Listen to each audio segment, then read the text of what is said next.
Well, we did try to speak to Paul Dacre again today, but he wasn't available. Earlier, I put his arguments to Labour's former Director of Communications, Alastair Campbell.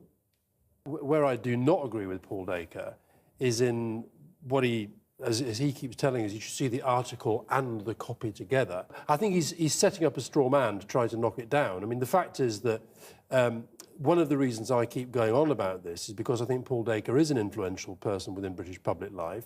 He can walk down virtually any street in Britain without anybody knowing he is because he's scared of debate. But what's wrong with that? I mean, he's the editor of a newspaper. I mean, people can choose not to buy the newspaper. They if can, don't like but it. what they can't do, if it's just done totally on his terms, with no real scrutiny, with no real debate. They go on about wanting democratic debate. He's terrified of debate. But he's not a politician. I mean, why does he need to debate? Why does he need to come out and defend himself? He's come out and defended himself because his paper has been exposed as having done something pretty bad, pretty wrong.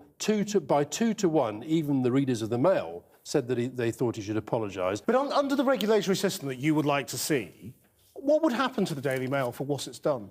Absolutely nothing, unless Ed Miliband decided to make a sort of a complaint. Well, and maybe, well, if he did... And if he did, it might have been upheld, it might not have been. So actually nothing would have happened. Isn't he right, though, when he pinpoints this sort of liberal left consensus about the Daily Mail, that there is a snobbery around the Daily Mail reader? I actually think that you guys, the television media, you pay far too much attention to the views, not of the readers, but the views of Paul Dacre. The idea that he, with his £2 million salary, his £14 million pension pot, his 15,500 acres up in Scotland... Why is that relevant? Why do you always go on about that? I'll tell you why I go on about it, because he projects himself, he presents himself as this sort of voice of Middle England. He's more out of touch than any politician I've ever met. But he doesn't need to be skint to speak for people who are, no, does he? He doesn't speak for them. He pretends to speak for them. What he says about you is that you are the ever more rabid Alastair Campbell. Again, fair-minded readers will wonder why a man who helped drive Dr. David Kelly to his death was behind the dodgy Iraq War dossier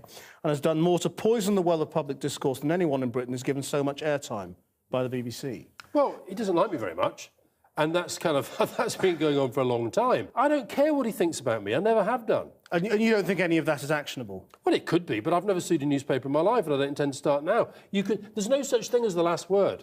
I can go out and defend myself whenever I want. As it happens, all of that went to the Hutton inquiry, a judge who was actually, unlike Paul Dacre, interested in fact, and I was cleared of all the sort of nonsense that people like Dacre say.